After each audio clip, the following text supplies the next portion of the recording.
안녕하세요. 새롭게 와서 주영훈입니다. 안녕하세요. 연예일입니다. 안녕하세요. 박영현입니다. 요즘 다음 세대들은 성경 구절이나 또 다양한 기독교 정보들을 SNS를 통해서 접하곤 하죠. 오늘 모실 분은 바로 이런 사역을 하시는 분입니다. 네, 특히 청년들이 관심이 많은 교회 친구 다 모여의 대표님이신데요. 반전은 한때 하나님을 미워했던 과거가 있었다는 사실입니다. 네, 바로 모셔보겠습니다. 교회 친구 다모의 황해찬 대표님이십니다. 어서 오세요. 안녕하세요. 안녕하세요. 네. 안녕하세요. 네. 아이고, 네, 반갑습니다. 네. 반갑습니다. 긴장되세요? 너무 긴장되는데요. 텔레비전 나오는 게 처음이라서. 아, 그래요? 한번 잘 임해보도록 하겠습니다. 네네네. 지금 이제 교회 친구 다모여의 대표로 저희가 소개했는데, 네네. 뭐 다음 세대들에게 굉장히 알려져 있지만 네. 혹시 모르는 분들을 위해서 좀 소개를 해주세요.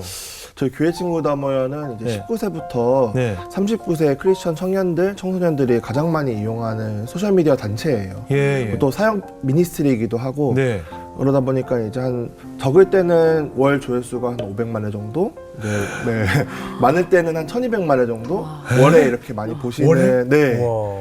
그런 컨텐츠를 올리는 인스타그램 채널이라고 보시면 되고 예. 저희가 이제 표어가 네. 지금 세대 기독교 문화의 재건을 꿈꾼다. 네. 이런 표어를 가지고 저희 이제 팀원들이 열심히 사역하고 있는 그런 미니스트리라고 보시면 되겠습니다. 여기 나오실 게 아니라 저희가 거기 가서 어떻게 좀 부탁을 해요. 맞아요. 새롭게 와서 좀 한 명씩 모시겠습니다. 되게 영향력이 있는 네네네. 아유. 그러네요. 지금 저희가 모실 분이 아니시. 아니에요. 감사합니다. 저 텔레비전 처음 나와가지고. 네. 보니까 지금 뭐 소셜 미디어 사역을 부탁해라는 책도 네. 적으셨어요. 네. 보통 어떻습니까? 이제 많은 그런 지금 사역을 하시면서 경험하신 내용일 텐데 네. 어떤 것들이 콘텐츠 중에 좀 많은 부분을 차지할까요? 일단 저희가 올리는 콘텐츠 중에 제가 좀 웃긴 거를 좋아해서 네. 교회 친구 담화에는 좀 유머가 있는 콘텐츠들이 많아요. 네. 예를 들면은 이제 크리스천 데이트 장소 추천 뭐 이런 거라든지 아, 그래요? 네, 조심해야 될 이제 교회 오빠 유형 같은 것들. 아, 좀 몇 개 해주세요. 잠깐만. 어, 기독교 네. 청년들은 어디서 어떻게 데이트하나요? 저희 뭐 양화진 선교사 묘역 이런 것들 많이 소개하고 이런 걸 하는데 네, 다 가면 좋습니다. 잘 꾸며져 있기 때문에. 아, 그래요? 네. 예. 그런 것들도 올리고 이제 예. 교회 오빠들 뭐 내가 노래할 때 화음 넣는 오빠들. 네, 쓸데없이. 꼭 있잖아요. 찬양할 때, 네. 찬양할 때 삼도화음 넣는 오빠들. 네, 그런 오빠들. 그걸 조심해야 돼요? 네, 징역 3년이라고 저희가 표현을 했습니다. 아, 왜요? 화음 넣는 게 습관적으로 넣는 분들 계시고. 그럴 수는 나는 있지만. 그거보다 네. 해피 버스데이 축하 노래 부를 때 꼭 화음 넣는 사람 있어. 아, 그거 꼭 있어, 꼭 있어. 네, 할렐루야죠. 네? 할렐루야. 그런 오빠를 조심해야 됩니까? 아, 네, 조심하라고 그냥 유머로. 유머인 거죠. 진짜 조심해. 네, 그런 것도 있고 저희가 좀 알려진 컨텐츠라고 하면은 네. 저희가 이제 송구영신 예배 때 말씀 뽑기를 다들 하시잖아요. 네.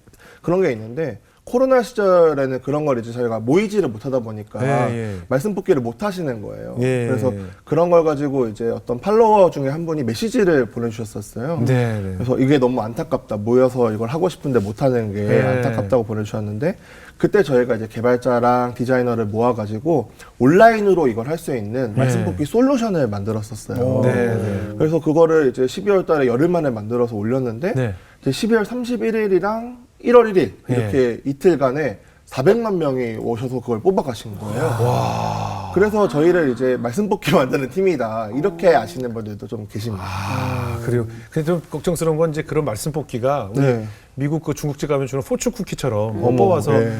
오늘의 운세 보듯이 이렇게 보지 않았으면 하는 바람이기도 하지만. 맞아요. 저희는 네. 근데 이제 사람들이 1년에 한 번이라도 성경 말씀을 안 읽는 분들도 계시잖아요. 네, 크리스천 네. 중에서. 네. 그런 분들이 조금 한 번이라도 좀 의미 있게 말씀 예, 보셨으면 예. 좋겠어가지고 네. 그런 컨텐츠들을 좀 만들고 기도하면서 만들고 있는 중이죠. 예.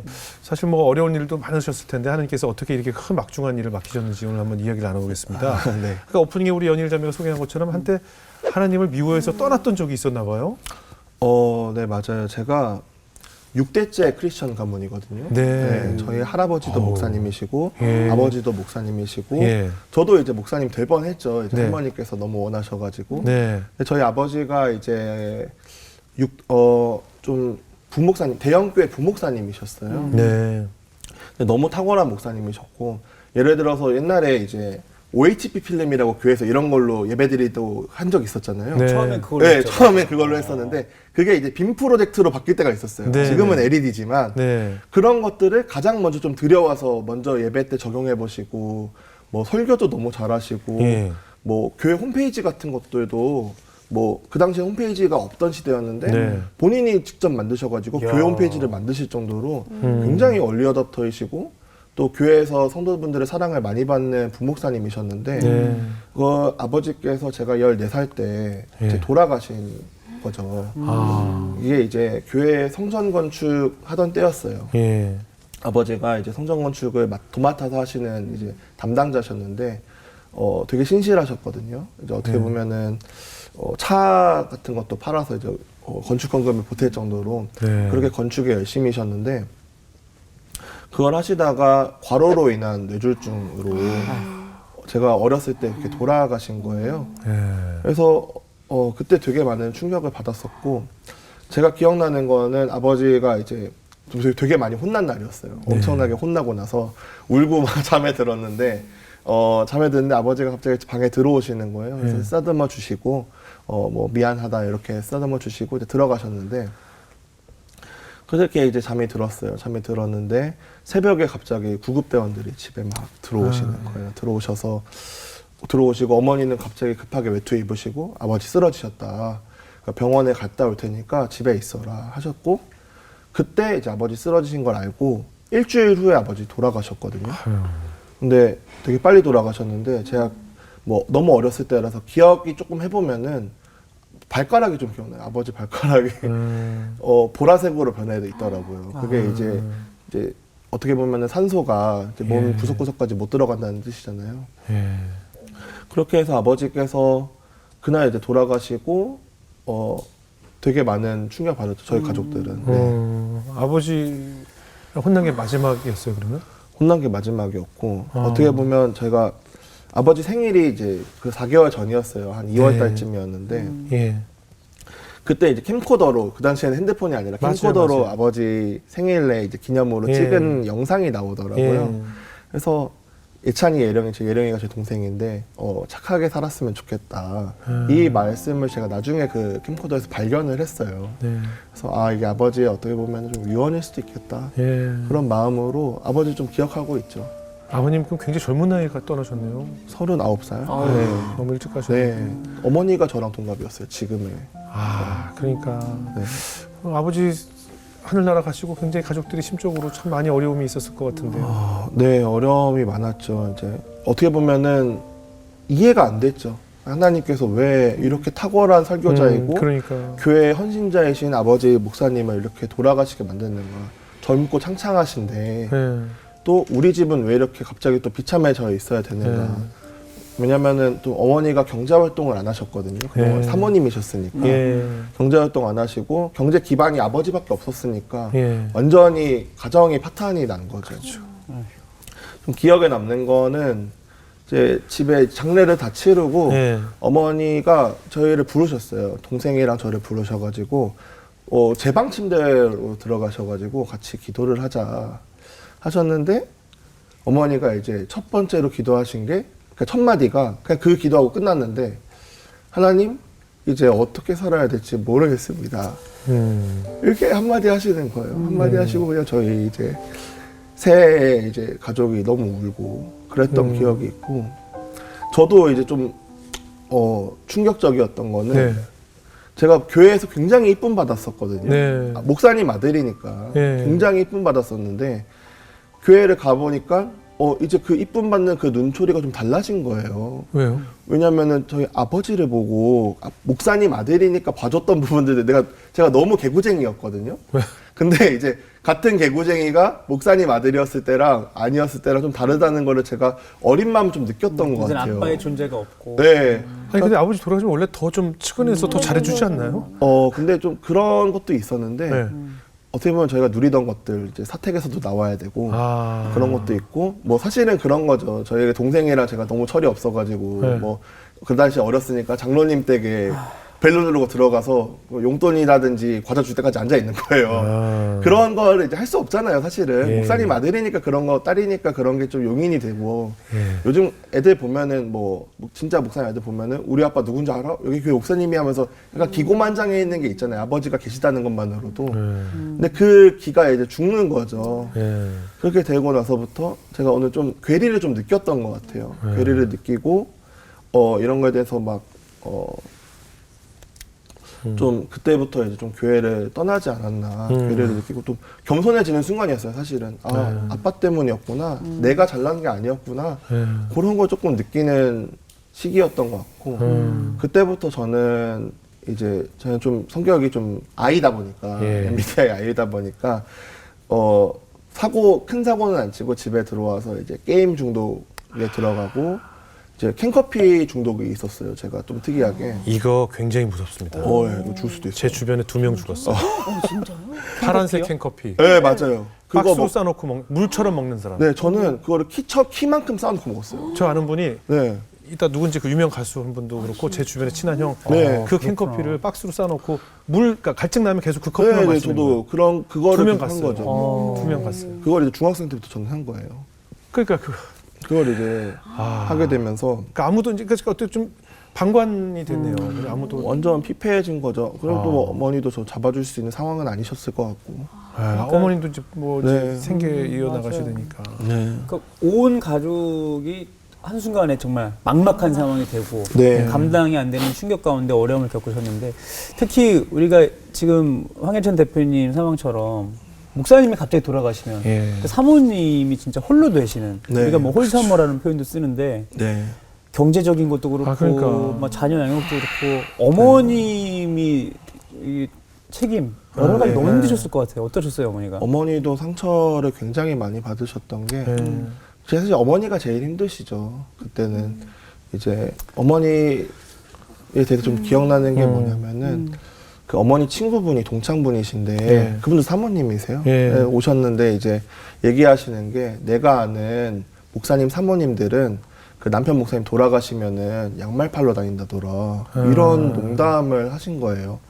근데 그런 말을 들으면은 저희가 농담으로 받아들이지 않잖아요. 사실은 너무나 상처였고 어머니가 그때 충격 받으셔가지고 그분 다시 안 보겠다라고 하시고 그때 저도 이제 그게 20년 지난 지금도 기억날 정도니까 저희 온 가족이 약간 그때 이제 교회를 좀 떠나게 되는 계기가 좀 있었고 어떻게 보면 어머니가 전혀 한 번도 직업을 가져보신 적이 없는 분이셔가지고 어떻게 하다 보니까 저희 보육교사를 하셨는데 첫 월급이 이제 80만 원이었어요. 근데 교회 부설 어린이집이었어가지고 11조를 자동으로 떼가는 그래서 한 70몇만 원 가지고 저희 세 가족이 중학생, 초등학생, 어머니 살아가야 되는 그런 상황이었고 어머니가 이제 배우자가 돌아가신 상황이니까 그거를 이제 사모님이신데도 못 견디는 거예요.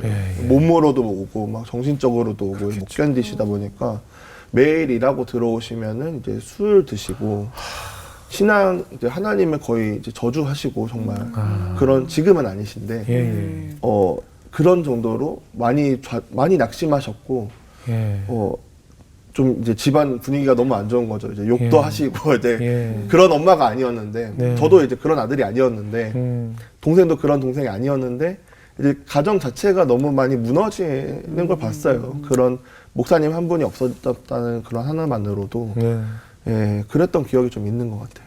그래서 어느 집이나 이 가장이 이렇게 하늘나라 떠나면 어느 집인들 평탄하겠어요. 네, 건강하셔야 생계부터 건강하셔야 네, 생계를 비롯해서 모든 일이 막막하고 아이들 키워야 되는 문제, 또 신앙적인 문제가 참 올바로 서기가 어려운 환경 속에서 어머님이 얼마나 고통스러우셨을까 상상이 됩니다.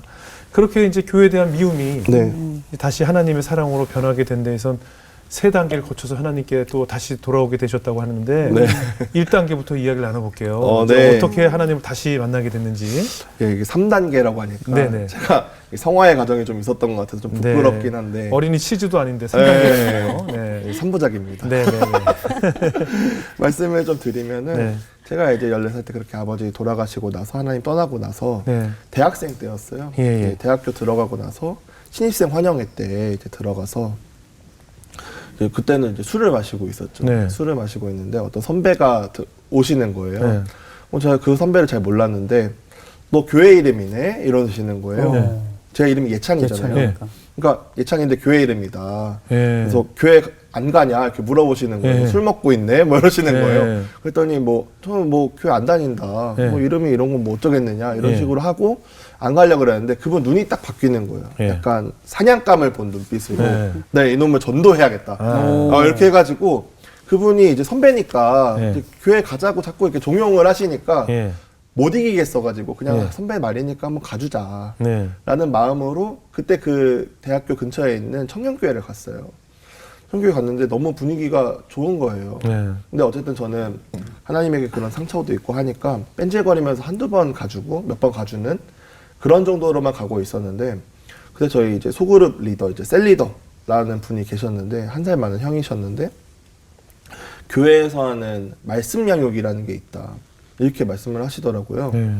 이 말씀 양육이 뭐냐면은 40일 동안 하는 건데 이거 세가족 이제 세신자를 위주로 하는 건데 40일 동안 하루에 1시간 기도하고 1시간 말씀 듣는 네. 그런 프로그램인 거예요. 네. 그러면 이제 하나님을 만날 수 있다. 네. 이렇게 말씀을 하시더라고요. 세 가족인데 네. 1시간 말씀하고 1시간 기도하고 빡센 교회였어요. 정말 막 불기도하는 교회였어요. 거기에 질려서 떠나겠네. 그러니까 지금 생각해 보면은 안 믿던 사람도 40일 동안 그렇게 하면은 무조건 만날 수밖에 없는 그렇죠, 거예요. 그렇죠, 그렇죠. 네, 뭐 어쨌든 어서 하는데 이제 설득하시는 게 저는 이제 싫잖아요. 사실은 네. 게임해야 되고 캔커피 마셔야 되고 술도 네. 마셔야 되는데 못 간다, 교회 못 간다 했는데 이렇게 설득을 좀 하시더라고요. 너 인생이 이렇게 긴데 40일만 투자해서 하나님 만나고 인생 바뀔 수 있으면은 네. 그거 대박 아니야? 이렇게 물어보시더라고요. 네. 그거에 제가 이제 홀라당 넘어가가지고 네. 그래 대박일 수 있지 이렇게 넘어가고 했었는데 사실은 저는 좀 다른 마음이었던 건 뭐냐면은 네. 하나님에게 좀 따지고 싶은 마음이 있었어요. 하나님을 좀 재판장에 세우고 싶은 마음. 뭐냐면 이제 우리 집이 이렇게 된 거에 대해서 하나님이 어떻게 생각하는지 왜 이렇게 됐어야만 하는지에 대해서 좀 물어보고 싶은 마음이 있었던 것 같아요. 그러니까 우리한테 왜 그랬어요? 네, 그거죠. 우리 집에 왜 그랬어요? 그런 걸 물어보고 싶었고 제가 되게 아버지에 대한 그리움, 부재가 너무 컸거든요. 네. 이거를 하나님이 채워주시지 있지 않을까? 네. 그런 이제 마음이 좀 들었어요. 그래서 그런 마음에 일단 설득 당하는 척하면서 사실 그 말씀 양육이라는 걸 들어봤죠. 네. 듣는데 이제 이런 거예요. 이제 세가족 위주로 하는 거, 세신자 위주로 하는 거다 보니까 우리에게 뭐 영혼육이 있다. 네. 그리고 뭐 출애굽기 얘기 해주고 뭐 예수님 얘기 해주고 그리고 이제 막 기도하는 거예요. 불기도하고 막 하는데 거기서 이제 하나님 만나는 방법을 얘기해 주는데 회개하면 하나님 만날 수 있다. 네. 이렇게 말씀을 하시는 거예요. 그걸 다들 근데 실제로 사람들이 회개를 하니까 다 하나님 만나는 거예요. 너무 신기하게 40일 동안에 하나님을 만나고 막 간증하고 내 인생 이렇게 바뀌었다고 얘기하는 사람도 있고 네. 막 그러는 거예요. 근데 제가 이제 6대째 크리스천이고 저 모태신앙이고 한데 저는 하나님 못 만나는 거예요. 네. 다들 옆에서 막 나는 뭐 꿈을 포기했더니 하나님께서 만나주시고 새로운 꿈을 주셨다. 뭐 이런 간증하는 친구, 제일 친한 친구가 그렇게 간증을 하더라고요. 네. 그래서 너무 열받는 거죠. 예. 아니 왜 나는 안 만나죠? 네. 이런 마음이 들어서 진짜 모든 걸 다 회개해 봤어요. 정말 어렸을 때 쓰레기 버린 거, 뭐 친구들 장난감 훔친 거, 7살 때 막 이런 것까지 다 전부 막 눈물, 콧물, 뭐 땀방울 다 빼면서 막 기도를 했었는데 네. 그래도 안 만나 주셨거든요. 네. 하나님께서 아무런 징조가 없는 거예요. 막 넘어갈 것 같지도 않고 입이 빨라지는 것 같지도 않고 나한테는 그런 게 안 일어나다 보니까 하나님께서 이제 제가 이제 조금 화가 난 거죠. 네. 분노의 마음으로 이제 그때 진심이 나왔던 것 같아요. 네. 하나님, 나는 이제 어쨌든 하나님 만나기 위해서 기도하고 있는데 이게 뭐냐? 또 우리 집은 왜 이렇게 됐냐? 네. 하나님이 계시다면은 나는 왜 이렇게 비참하게 살아야 되고 우리 엄마는 또 왜 그렇게 비참하게 살아야 되고 뭐 이런 이제 토로를 막 하게 되는 거예요. 네, 이렇게 하나님 앞에서 정말 하나님을 재판장에 세우는 일이었죠. 그렇게 막 제가 뭐 외치고 있는데 그때 하나님 만났어요. 뜨겁게 하나님 만났는데 어떤 느낌이었냐면은 그때도 그 하나님 만나면서 뭐 아버지에 대한 오해가 막 풀린 건 아니었어요. 아버지 왜 돌아가셨는지 그런 걸 하나님 말씀해 주시진 않았는데 하나님이 이 순간 저한테 주목하고 있다라는 느낌을 주시고 또 하나님이 내가 슬퍼하는 그 일에 대해서 함께 슬퍼하고 있다라는 마음을 주시는 거예요. 그리고 내가 14살 때 그렇게 아버지 돌아가셨던 게 저한테는 굉장히 큰 사건이고 중요한 사건이잖아요. 그게 하나님한테서도 중요한 사건이었다라는 마음을 주셨어요. 그렇게 해서 하나님과 좀 연결이 되는 제가 다시 돌아와야 될 곳에 좀 돌아오게 되는 그런 마음을 주셔가지고 그 당시에 하나님 뜨겁게 만났고 좀 그러고 나서 제가 캔커피 마시고 막 이렇게 게임하고 하는 게 그 다음날부터 싹 끊어졌어요. 완전히 끊었고 그때부터 이제 하나님 있다는 걸 알게 되고 사실 두 가지 마음이었거든요. 하나님이 안 계셨으면 좋겠다. 없어야 된다. 이렇게 우리 집을 비참하게 만들 거면은 하나님 없는 게 맞지라는 생각이었고 그 반대쪽으로 하나님 계시면 좋겠다. 내가 이 아버지가 없었던 이 부분이 나한테 너무나 큰 공허함인데 이걸 채워줄 수 있는 아버지가 있으면 얼마나 좋을까. 그게 하나님이었으면 너무 좋겠다라는 이 두 가지 마음이 있었어요, 그 당시에. 근데 이제 그때 하나님께서 저를 이렇게 만나주시면서 그게 정말 해결이 됐죠. 네. 그렇게 깊이 하나님을 만나시고 또 두 번째로 네. 2단계로 하나님 또 아, 어떻게 2단계에 넘어가야 되는데 이제 하나님 만나서 열심히 교회 다니는데 안 풀리는 게 있잖아요. 아버지가 그렇게 돌아가셨어야 되만 이유. 그런 이유가 너무 궁금했고 설명이 안 되고 가끔씩 그것 때문에 실족하기도 하고 뭐 그런 상황이었는데 이제 교회에서 이제 어떤 유명한 목사님이 오셨어요. 말만 하면 다 아는 목사님이 오셨는데 너무 재밌는 거예요. 그분 설교가 너무 재밌어가지고 듣고 있는데 그때 말씀이 야베스의 기도에 대한 말씀이었어요. 근데 이 야베스라는 사람의 이름이 사실은 출생 중에 뭔가 고난이 있었다, 뭔가 있었다라는 사연이 있는 이름이잖아요. 근데 이 야베스라는 사람이 그런 이름을 가지고 있는데 어떻게 보면 자기 이름 자체가 저주인데 그거를 자기 정체성으로 받아들이지 않고 그거를 이제 그 상황에서 하나님께 복을 구하는 지경을 넓혀달라고 구하는 그런 기도를 했다라는 설교였어요. 그게 너무 와닿는 거예요. 왜냐면은 저도 제 인생 저주라고 생각했거든요.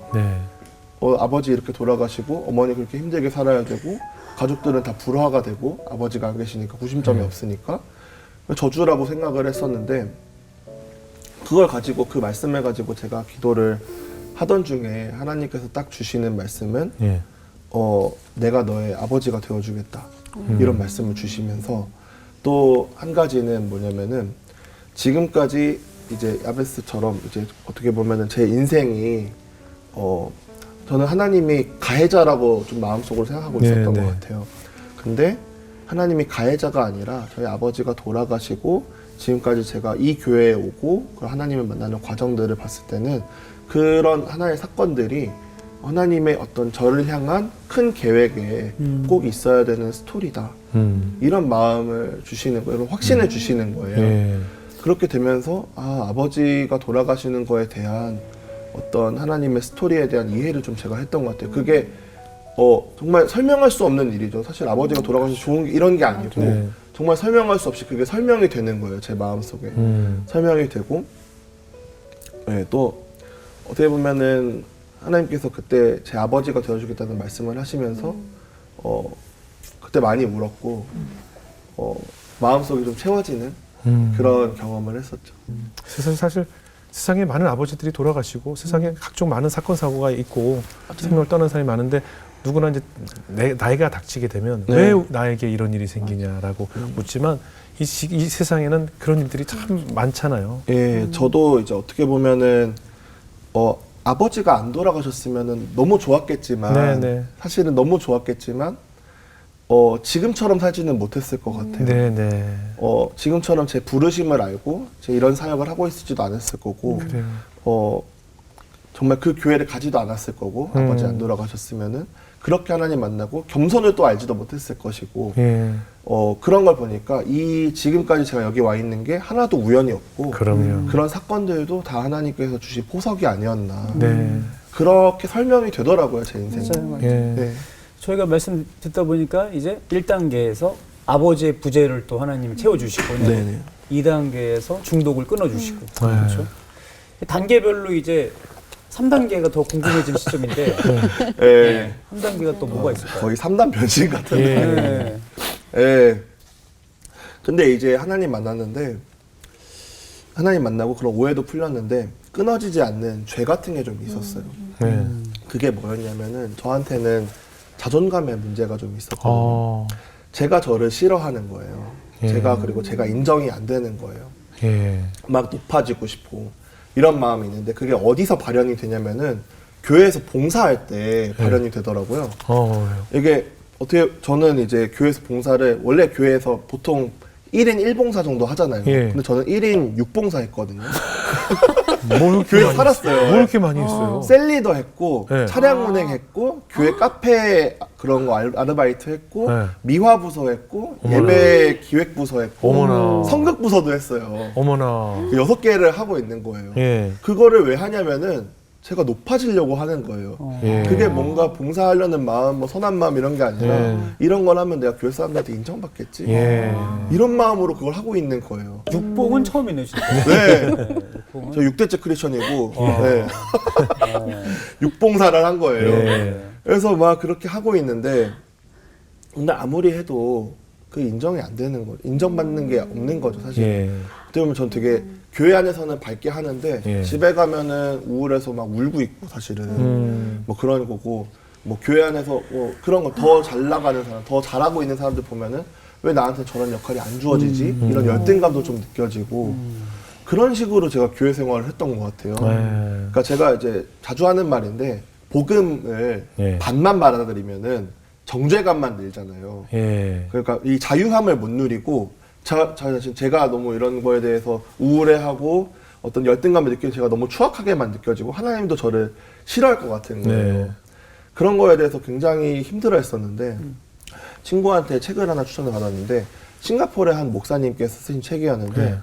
로마서 8장에 있는 말씀을 가지고 예. 쓰신 책이었어요. 네. 은혜에 대한 말씀인데 그 책 내용이 어떻게 되냐면은 그 책을 만나면서 제가 하나님 만났거든요. 그 책 내용이 하나님께서 나를 정죄하지 않으신다. 그런 말씀이었는데 제가 과거에 지은 죄가 있고 지금 지은 죄가 있잖아요. 네. 근데 하나님께서는 그것뿐만 아니라 미래에 지을 죄까지 책 보는 것처럼 다 아시고 십자가를 지시기로 결정을 했다. 이런 내용이었어요. 네. 그 무슨 책이에요? 넘치는 은혜라는 책인데 넘치는 조셉 은혜. 프린스 목사님의 네, 네. 네, 책 얘기 해도 되나요? 뭐 하면 어때요? 뭐 편집될 좋은 수도 책인데. 있으니- 네, 아니 좋은 책인데 좋은 책이에요. 이게 같이 예. 뭐 2단 책도 아니고 네. 우리 보면 좋은 거 아니에요? 네. 네. 아니, 그 너무 책- 좋아서 혼자만 읽으려고. 저 집에 있어요. 근데 빨간색 책이고 목사님이 그러니까 청바지 입고 막 이렇게 막 하고 있는 그러니까 하이틴스러운 표지에 네, 네. 이상하게 보이는 책인데 네. 내용 진짜 좋습니다. 예. 그런 책을 읽고 있는데 예. 그게 너무 마음에 와닿는 거예요. 저는 제 과거에 지은 죄들, 지금 짓고 있는 죄들만 보더라도 예. 제가 너무 추악하게 느껴지고 제 자신이 너무 싫은 거예요. 근데 예수님이 제가 미래에 지을 죄까지 전부 다 아시고 그냥 저를 다 아시는 거잖아요. 그걸 알면서도 내가 나를 봐도 인정이 안 되는 나를 위해 돌아가셨다고? 이런 마음이 들어오면서 제가 그때 그 책을 읽으면서 제 방에서 밤새 하나님이랑 문답을 했어요. 그래서 제가 해드 뜰 때까지 정말 하나님 정말 저를 정죄하지 않으세요? 정말 제가 과거에 지은 죄, 지금 짓고 있는 죄, 그리고 미래에 지을 죄까지 다 알면서 십자가를 선택하셨어요? 네. 그리고 정말 제가 그런 말씀을 믿어도 되나요? 그럼 정말 저 지금 자유해도 되나요? 더 이상 사람들에게 인정받기 위해서 이런 짓까지는 안 해도 되나요? 이렇게 계속 이제 하나님께 문답을 하는 거예요. 근데 하나님 밤새도록 예스라고 대답을 해주시는 거예요. 그때 이제 너무 자유함을 얻었고, 이게 하나님께서 나를 정죄하지 않으시고 내 죄를 기억하지 않으신다라는 이 복음이 실제적으로 느껴지고 너무 감사하고 그런 순간이었죠. 그렇게 하나님을 세 번째 만나고 나서 자존감의 문제가 완전히 회복이 되고 완전히 해결되고 지금은 아내가 이제 부담스러워가지고 자존감이 너무 크다 보니까 부담스러워가지고 저한테 부담스럽다 좀 내려라 할 정도로 자존감 이제 왕자가 됐습니다. 예. 너무 그래도 너무 감사한 일이네요. 네, 자존감이 회복되고. 근데 사실은 이렇게 말씀하시는데 공감되는 부분 중에 하나가 우리가 나의 무너진 자존감을 누구한테 들키고 싶지 않아서 그래요. 네. 내가 그거 포장하다가 더 지치는 거거든요. 맞아요. 맞아요. 네, 그러면서 더 깊은 죄악으로 들어가고 그 이후에 뭐 아내의 말씀처럼 되게 많이 바뀌셨을 것 같아요. 네. 그죠? 완전 180도 바뀌었는데 어. 제가 봉사를 그렇다고 막 줄이진 않았어요. 네. 열심히 했고 육보공 계속 6봉 조금 줄어들긴 한 것 같아요. 천천히 4봉 4봉 5봉, 4봉, 3봉 네. 이렇게 내려가긴 했는데 네. 다음 이제 리더만 할 때도 있었고 네. 이제 그렇게 됐었는데 가장 많이 바뀐 거는 제 마음이 바뀌었어요. 하나님 일을 하는 제 마음이 이 하나님의 은혜가 너무 감사해서 그 일을 하고 있고 어떻게 하면은 나를 위해서 이 십자가 지신 이 하나님의 어떤 은혜를 조금이라도 내가 갚아볼 수 있을까? 이 마음에 제가 봉사를 하고 있는 거예요, 교회 안에서. 그게 너무 많이 바뀌었고 절대 이제 사람들이랑 비교하지 않고 나는 나에게 주신 은혜가 있어 이러면서 그냥 지나가게 되고 그때 못 넘어가던 것들을 다 넘어가게 되는 거예요. 넘어가게 되고 기억에 남는 게 제가 이제 차량 운행을 했었어요, 교회에서. 이제 7호차 스타렉스를 운전하고 다녔었는데 그 스타렉스에 제가 이제 운전석 앞에다가 문구를 하나 붙여놨어요. 네. 나는 지금 운전을 하는 게 아니고 하나님의 영혼을 운반하는 것이다. 이렇게 제가 문구를 붙여놓고 너무 낭만이 있잖아요. 이렇게 또 붙여놓고 운전하는 게 너무 재밌는 거예요. 그런 거 하니까. 그런 거 붙이고 끼어들고 막 이러면 안 돼요. 다른 사람 피해 주고 그런 거 막. 할 때는 교회 스티커 떼놔야 돼. 그러니까 막 예, 농담이고. 전용도로 타고 막 이러면 예. 교회에서 그런 것도 교육을 잘 시켰어요. 예. 근데, 이렇게 깜빡이 잘 키고 다녀야 되고. 예. 그러더라고요. 그러니까 뭐 모든 게 기뻐지고 네. 봉사가 이제 어떻게 보면 인정받기 위해서 하는 것이 아니라 네. 정말 내가 우러나서 너무 좋았어요. 받들고 섬기는 마음으로 하게 되셨겠네요. 네네. 그래서 지금 이제 다음 세대를 위해서 이런 지금 SNS 사역을 하고 계신데 네. 보니까 우리 대표님의 그 목표 비전이 네. 어마어마하네요. 80억에게 전도를 하는 비전을 세우셨어요. 아멘입니다. 아멘. 일단 아멘. 아멘부터 하고 아멘. 시작을 하죠. 할렐루야. 아멘입니다. 예. 80억 네? 전도를 위한. 네. 제가 이제 책에다가도 적어놨거든요. 네. 책의 첫 줄이 내 꿈은 80억 명을 전도하는 것이다. 이렇게 적어놨어요. 예. 정말 이 소셜미디어가 사실은 단군 이래로 네. 한 사람이 가장 많은 사람에게 영향력을 끼칠 수 그렇죠. 있는 시대가 됐잖아요. 그렇죠.